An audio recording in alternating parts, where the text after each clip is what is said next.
Black magic এবং জাদুর ব্যবহার সারা পৃথিবীতে এত বেশি হয়, আমরা অনেকে এ সম্পর্কে ধারণাও রাখি না। আমি আমার ব্যক্তিগত অভিজ্ঞতার কথা বলতে পারি। আমাদের দেশে ঘরে ঘরে মানুষ ব্ল্যাক ম্যাজিকের শিকার, ঘরে ঘরে। এবং এটা এত পরিমাণ আছে, ভেতরে ভেতরে আমরা অনেকে জানি না।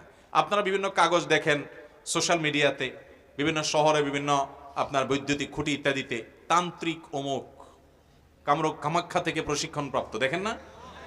হ্যাঁ, স্বামী স্ত্রীর মিল মহাব্বত তৈরি, এটা সেটা, দুঃখ দূর, হান তান, এগুলো বেশিরভাগ ব্ল্যাক ম্যাজিশিয়ানদের কাজ। এবং ব্ল্যাক ম্যাজিক এটা মানুষকে ধ্বংস করার জন্য ব্যবহার করা হয়, মৃত্যুর মুখে ঠেলে দেওয়ার জন্য ব্যবহার করা হয়। এটার বাস্তবতা আছে, এটার বাস্তবতা আছে। এবং এত বেশি এই বিষয়টা দৃশ্যমান, মানে দেখতে তো মনে হয় না যে এটা দেখার কোনো উপায় আছে, কিন্তু এটা আপনি যদি কোনো ব্ল্যাক ম্যাজিকের রোগীর কাছে যান এবং তার ট্রিটমেন্ট দেখেন, বিশেষ করে কোরআনের উপরে ঈমান আনার জন্য আর কিচ্ছুর দরকার নাই। একজন ব্ল্যাক ম্যাজিকের রোগী, তাকে যদি কোরআন পড়ে ফু দেওয়ার পর ট্রিটমেন্ট হওয়ার দৃশ্য আপনি দেখেন, আপনার ঈমানের মিটার তরতর করে বাড়তে থাকবে। আমি আমার জীবনে বহু ঘটনা দেখেছি, একটি দুটি নয়।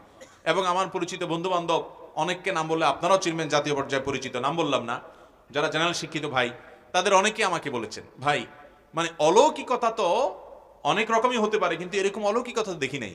এই কোরআনের মাধ্যমে আল্লাহ তাআলা ব্ল্যাক ম্যাজিক থেকে এইভাবে মানুষকে র্যাপিডলি, খুব দ্রুততার সাথে মানুষকে ট্রিটমেন্ট করান। অনেক রুগী আছে দেখবেন কোনো ট্রিটমেন্টে কাজ হয় না, কোনো ট্রিটমেন্টে কাজ হয় না। এগুলো বেশিরভাগ ব্ল্যাক ম্যাজিকের রোগী হয়। আমি আমার মসজিদের মহল্লার এলাকাতে এক ভদ্র মহিলা, বয়স অনেক কম, একটা বা দুইটা বাচ্চা হয়েছে, তিনি বিছানায় শয্যাশায়ী হয়ে গেছেন। 1 বছর আগের ঘটনা, নারায়ণগঞ্জ ভূমিপল্লী এলাকা। তো সেখানে আমাকে এক ভদ্রলোক নিয়ে গেছেন, যাওয়ার পর আমি ডিটেল শুনলাম, শোনার পরে আমার কাছে মনে হলো যেটা ব্ল্যাক ম্যাজিকের রোগী। ইন্ডিয়াতে নিয়ে গেছেন, অনেক জানিয়ে গেছেন, কোনো কিছু হয় নাই। পরবর্তীতে আমি ওনাকে পরামর্শ দিয়ে একজন রাকির সাথে যোগাযোগ করাই দিলাম। সেই রাকি মানে ঝাড়ফুঁক করে যারা কোরআন হাদিসের আলোকে, এটা যেটা আমার সাবজেক্ট নাই, সাবজেক্টে একজনকে আমি রেফার করে দিলাম। ওই আল্লাহর বান্দার ঝাড়ফুঁকের পর এই ভদ্র মহিলার বমি হয়েছে, এবং বমি থেকে দেখা গেছে ভেতর থেকে চুলে মোড়ানো একটা আপনার গোশতের টুকরো পাওয়া গেছে, রান্না করা গোশত, এটা চুল দিয়ে মোড়ানো। তা আমি আবার একজন ডক্টরকে দেখিয়েছি, যিনি চিকিৎসক পেশায়। বললাম, ভাই এটার ব্যাপারে আপনার কি, যে চুলে মোড়ানো?